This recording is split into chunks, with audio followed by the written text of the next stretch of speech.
Oh, this is Strategy Miscellany here with episode 2 of our Rule the Waves 2 campaign as France. We are in January 1901, and basically what I'm going to do right now is first we're going to look and see if we can see the naval almanac for the different countries, see how they compare to us. And then we're just going to skip ahead through the months, and I'll pause and tell you about it when something interesting happens. We discover a new technology, a war starts, something like that. So let me look at the almanac first, though. So you can see our budget is ahead of Germany, Austria, Italy, and Japan, but behind the US and Britain, behind Britain by a big amount. We do basically, we look the same in terms of free dreadnoughts in service, except for Germany has more than us. In terms of armored cruisers, basically the same story, except for we're ahead of Germany too. Light cruisers, again, basically the same story. Destroyers, basically the same story. At this point in the game, Great Britain is the big bad, the heavy, and that'll really be true until at least 1930 or so. I would say eventually they'll get usurped by the US, or possibly if we do real well, we'll be able to surpass them. But until then, let's avoid having a naval war with Great Britain. That's usually a good policy. So I'm going to start going through the turns. I'll skip through most of this and I'll stop when there's something interesting.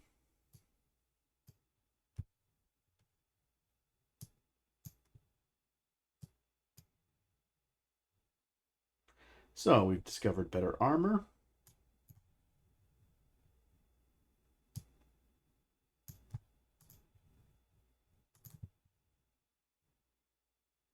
Discovered better fire control. But the Parliament wants to spend less because there's no real international tensions right now.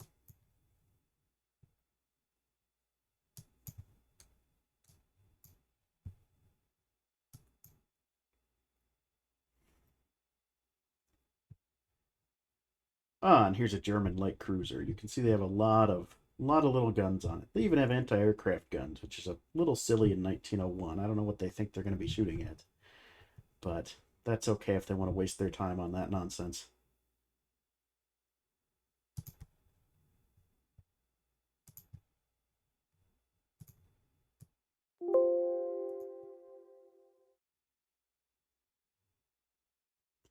And here's the glorious battleship Colbert.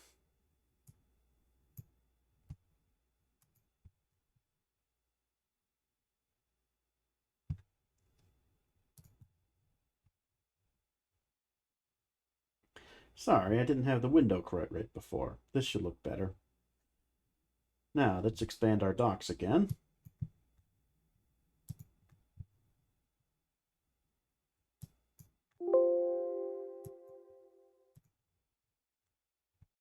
And here we have another event. We'll go ahead and be an obnoxious naval minister. Demand more money and increase tension.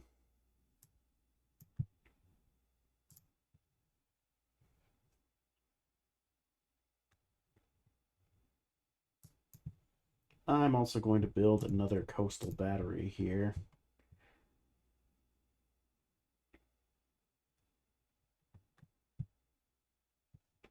It would be nice to have a big one out in New Caledonia, out in the Pacific, in case we end up with a battle there. On this one, I'm going to take the middle course and basically say that the Germans are no threat to us. Getting slightly better guns, getting slightly better destroyers available. Lots of research today.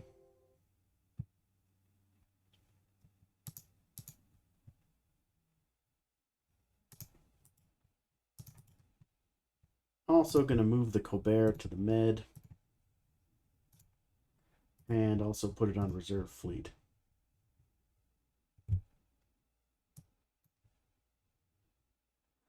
We've been spying in the US. I'm okay with a little tension on them. Better torpedoes. Yeah, you can see here's kind of how they determine if you win or lose the game. Although personally, I find the position of your nation at the end a better marker of that. But your prestige goes up for basically being an obnoxious Kaiser Wilhelm type, winning battles, of course, winning wars. Goes down for losing battles, losing wars, and ever backing down on the international stage, and being sensible in any way. It's that sort of classic early 20th century attitude that started the First World War.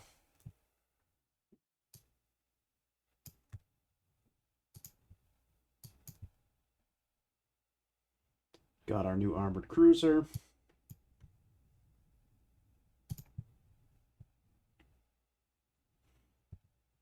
Here's an Italian battleship. That's really a pocket battleship. Wow, it's only 6,600 tons. Interesting design by them. I mean, it's pretty heavily armored, but definitely an odd design, although I suppose Italy doesn't have that much budget to work with. So maybe that's why they're building such little tiny battleships.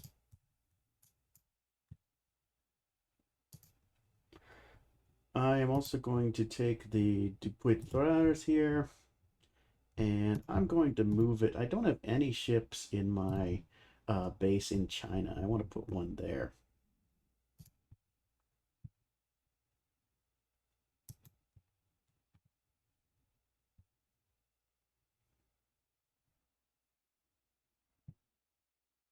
All right, we've been spying on a minor country apparently. Got our cruiser run aground. Again, I don't really think I'm ahead on technology, so I'm going to go ahead and let them examine the ship.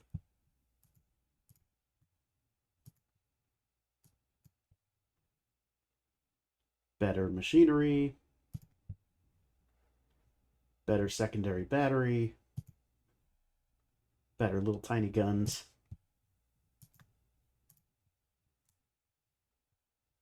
Now, the Naval Secretary says we got to build a bunch of cruisers.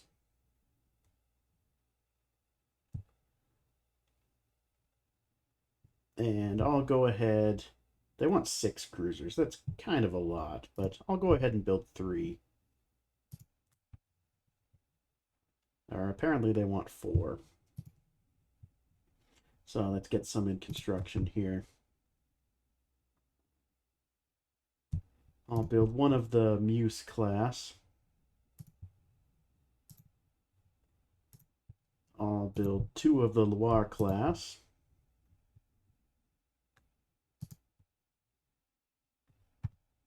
And looks like based on the earlier constructions we had, that's actually enough to meet the conditions. So that's good. You can see here my ship is still getting to its final destination in Northeast Asia. It'll be there any second now, though. And we are a little bit negative on the budget, but that's okay. We have a lot of funds saved up. And our battery just finished.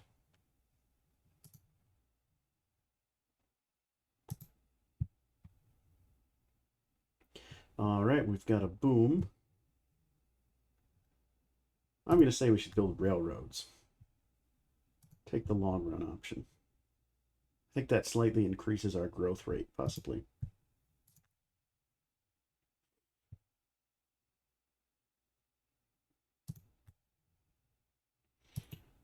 Docks are done. Here's an American heavy cruiser.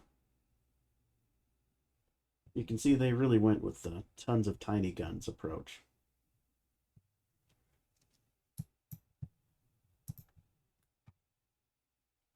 All right, the Germans are stealing from us our technologies. Maybe our first war will be with Germany. It would be a tough fight, but I think we can take them. You got to have that kind of stupid early 20th century belligerent attitude to play this game. You know, that's the spirit of this game, is that you're a pompous aristocrat in an imperialist great power that's devouring the world and demanding more territory at every turn, even if it's not the best thing for the nation. That's sort of the role playing element of it in a way. You know, really, even in this game, colonialism isn't the best idea for your nation, all the moral atrocities of it aside, which there are very many. Um, it's usually better to ask for war reparations than to get more territories, but to some extent, the spirit of the game is to try and paint the map. All right, now we want more destroyers. Again, I'll compromise and build half as many destroyers. So now we got to have 6 destroyers building. Go ahead and put up 6 of the Curie class.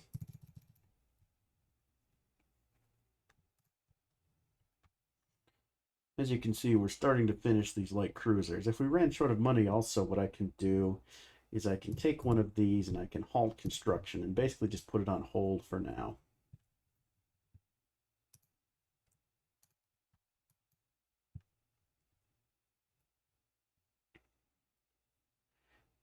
New German light cruiser, whole pile of little tiny guns on it.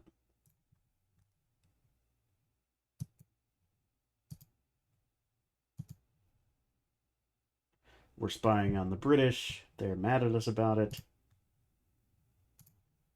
Not too mad, though.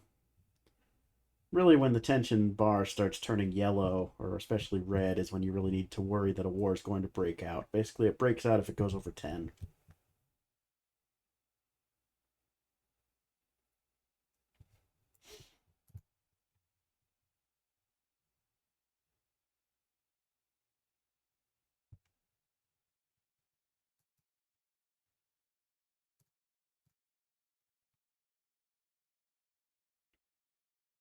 Here's one of those Italian pocket battleships.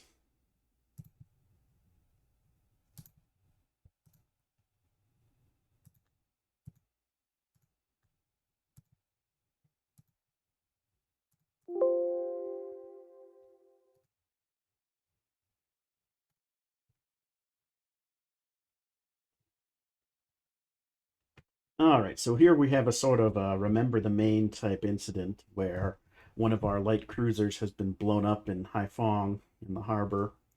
There's theories that the Germans did it, so we can either basically start a war with Germany or we can lose some prestige and try and wait for an investigation.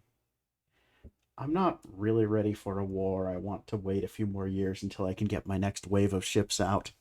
These early ships just aren't that great for doing actual fighting, honestly. Although it's the sort of beginning of the US Civil War thing where we are green and they are green. We're all green alike. All our ships are kind of terrible. But I'm still going to wait for an impartial investigation in this case. Ah, there's a revolt against the British in Papua New Guinea.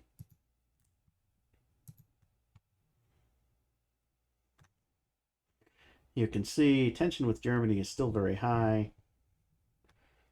Prestige dropped a little bit.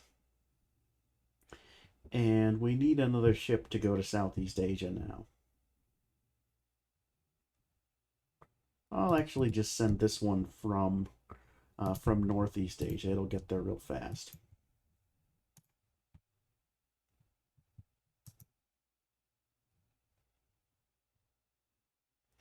I don't really want to design new designs for ships yet because they're just not that much better than the starting ships yet. I mean, we've got a couple levels of some technologies, and that's really about it.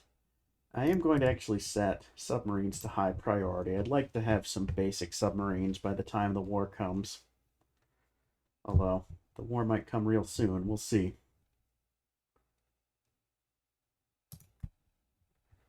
Another thing I'm going to do is build a 12-inch battery in Western France, in our home region, because that's where we'll be facing the Germans if the war comes.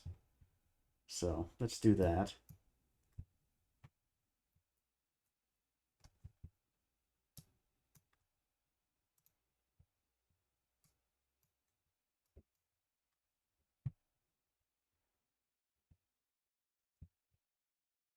So here again, we can basically pick a country to pick a fight with.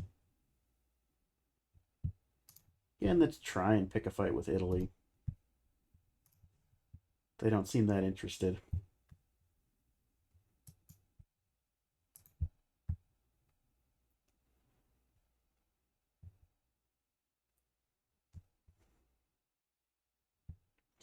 Alright, again, we're having another kind of World War I type crisis. Anarchists, allegedly supported by Germany, have assassinated one of our delegates. I think, honestly, even if I act in a restrained manner, the tension's going to rise and war is inevitable. So, let's go. The first war, the first Franco-German war of the 20th century has begun. Probably. Now, in the real world, a lot of this war would be land action. In this game, they really put that to the side. There's some events and things that can happen where you can give a little bit of your funds to the army and hope they can do an offensive. You can sometimes invade possessions, although right now in the basic early years, we can only invade within 250 nautical miles of our possessions, so there's not as much we can do. We might be able to do some fiddling about in Africa. And we do have coastal subs. But yes, the first Franco-German War of the 20th century has begun. Let's see if we can get back Alsace-Lorraine, eh? And immediately, we have our first battle here. We are raiding their coastal shipping in the German Bight. And if we declined, it would give them 9,600 victory points, so we can't decline this one. Even if we lost all our ships, it would cost less victory points than that. So this one we've got to go. And we'll see what a battle looks like.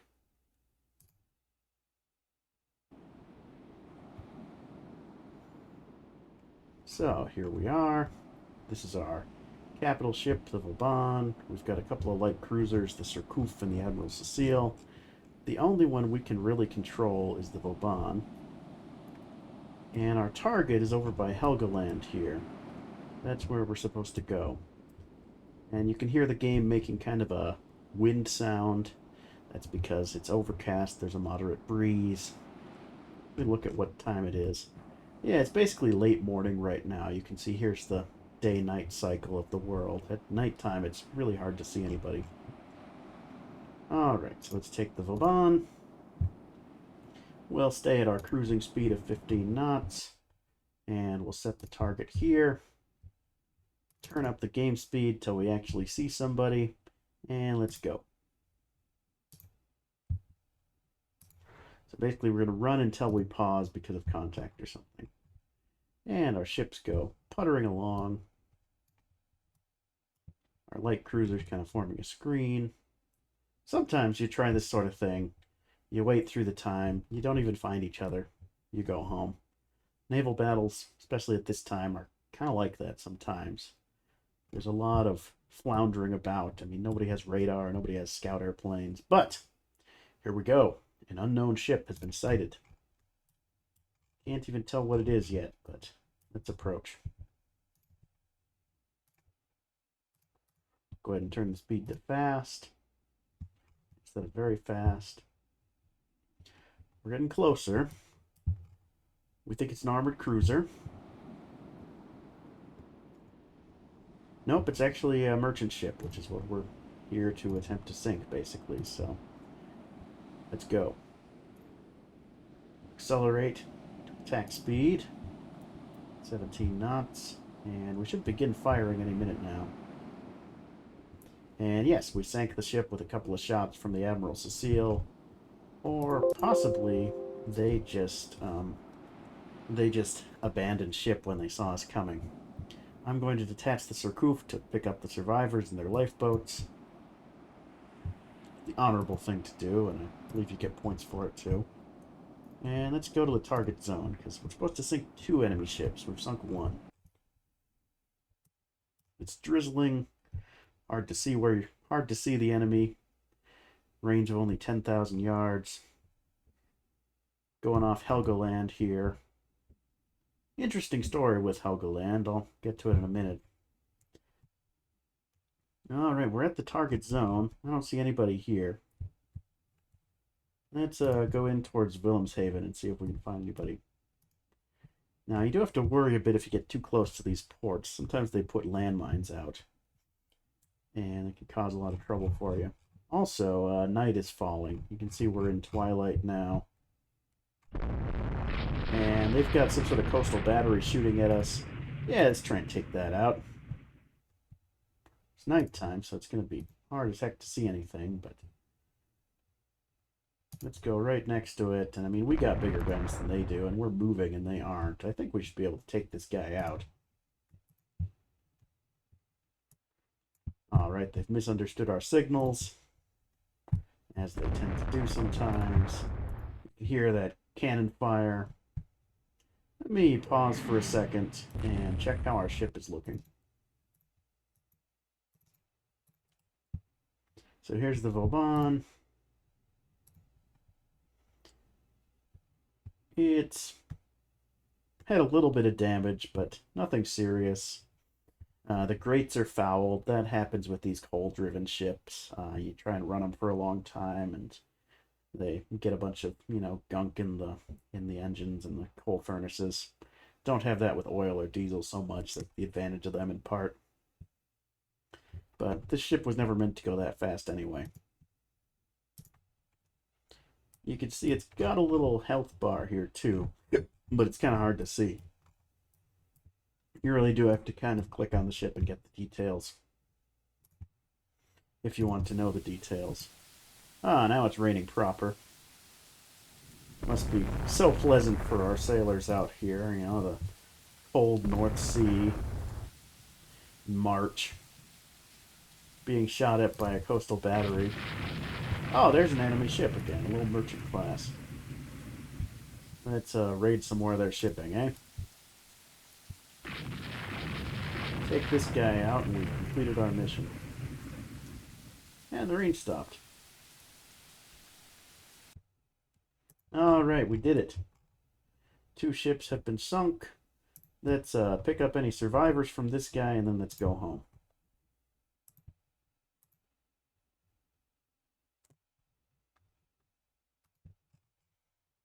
Alright, we're going to start heading for home again.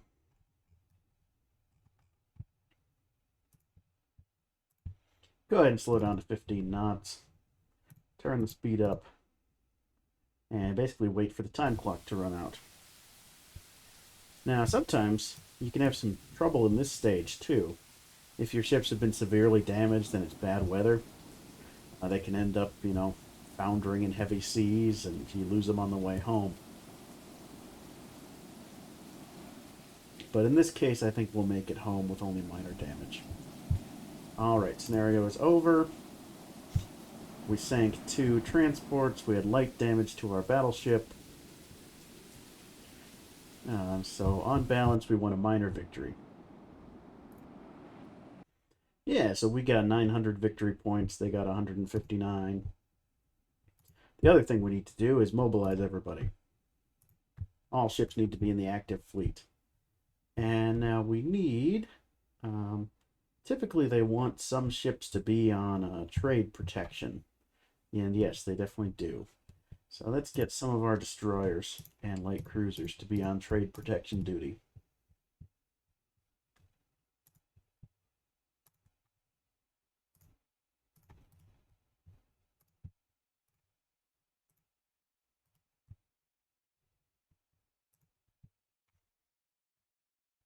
Then the other thing I'm going to do is send some of my ships out here in like West Africa, put them on,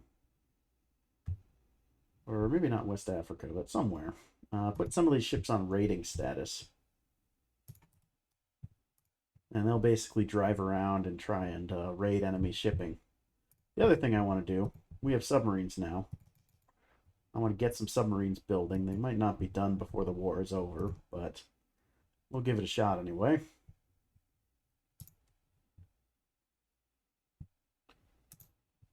And let's move on to the next turn. Oh, except for I need one more ship to be doing trade protection, so let me get that.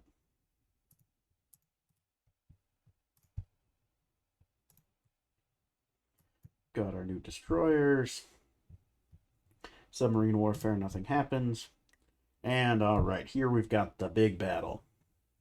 Here they've got 5 battleships. We got 3 battleships. We got swarms of armored cruisers, light cruisers, destroyers. If everybody shows up for this, this will be a huge battle that could turn the tide of the war. We'll see.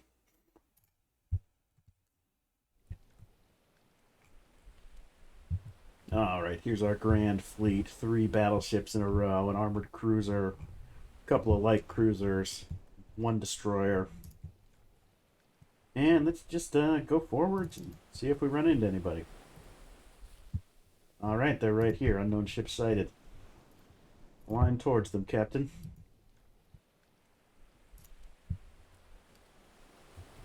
It's a light cruiser. And the firing begins, and there's their grand fleet. A couple of battleships, a couple of screening forces. Honestly, I think about this a little like Nelson, which is anachronistic in time a little bit, but honestly, you know, the tactics for this time period can't be too complicated. You just gotta put your ship at the side of the enemy and get blasting. Maybe you win, maybe you lose. But there, we kind of crossed the T on them a little bit there. Maybe we did something good. They've hit our destroyer and it's sinking already. Terrible. And the Vauban's had some serious damage. The other 2 of our battleships look pretty much unscathed.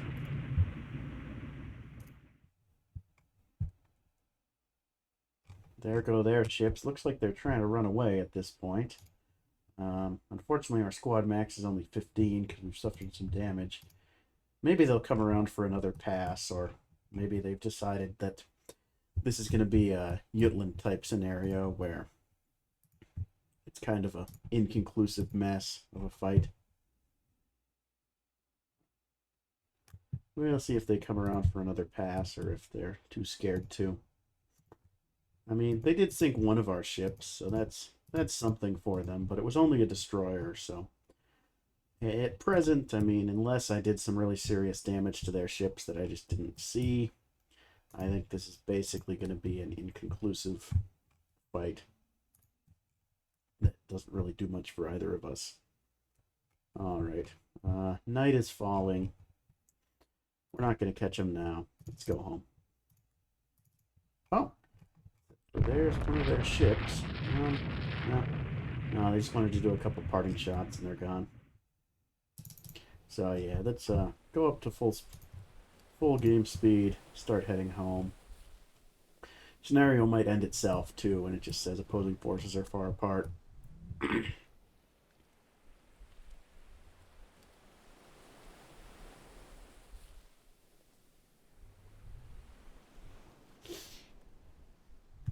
Yep, let's end the scenario.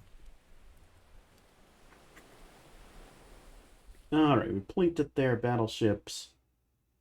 Did light damage to them.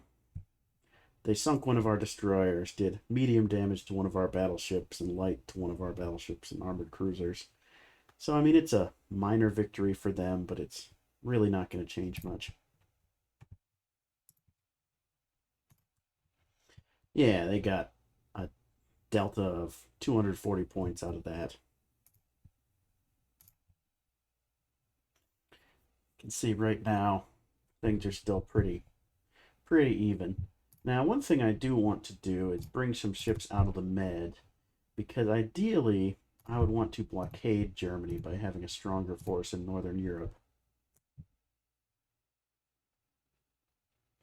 If I can do that, then that would be quite helpful.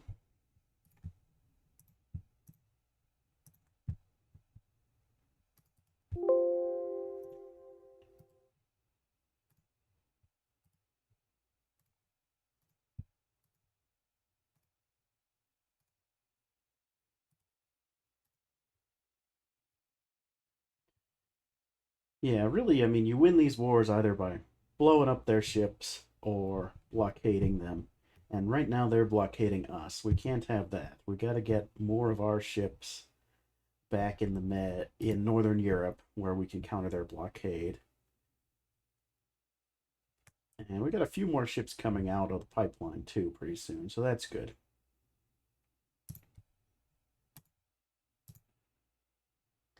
Again, nobody has the submarines to do much of anything. And we have a cruiser battle.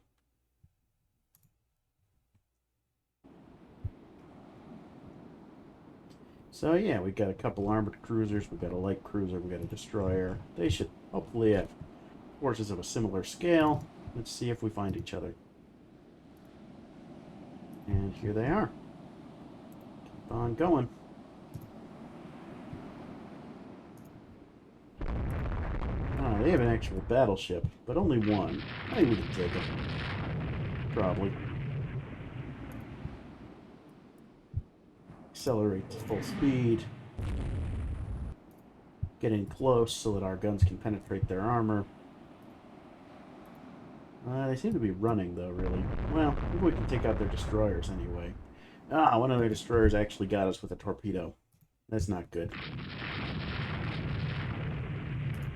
Torpedoes are very luck-based, especially this early in the game.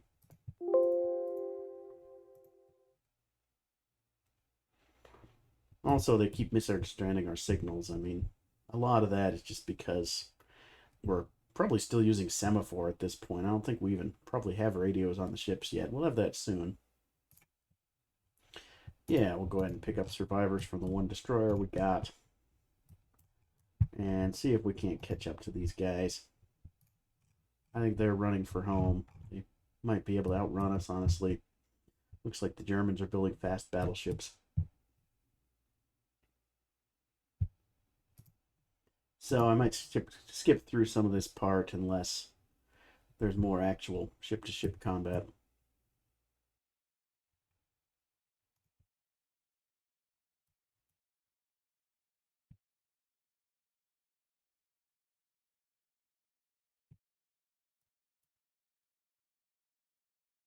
Ah, here we go. Catching up on the battleship.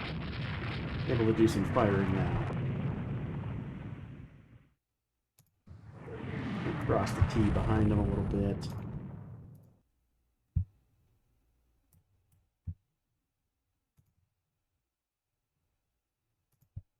I don't know if they got hit or if they're intending to do that. But either way, let's get some shots in them.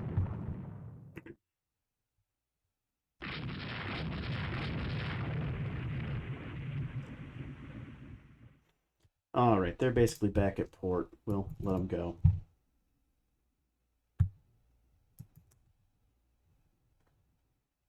Alright, so this time we did a pretty good job. We got some damage on our armored cruisers, but we sank two of their destroyers. So that'll be a minor victory for us. It really is kind of rare that you get the big, spectacular battles that just obliterate a fleet entirely, although that happens. A lot of it is these kind of plinking actions. I mean, we only got 30 more victory points than them. But we're out of blockade. It's May 1903. The war has been going on for 3 months. And I'm going to end this one here. We'll go back to the war with Germany next time. Thank you all for watching, and have a great day.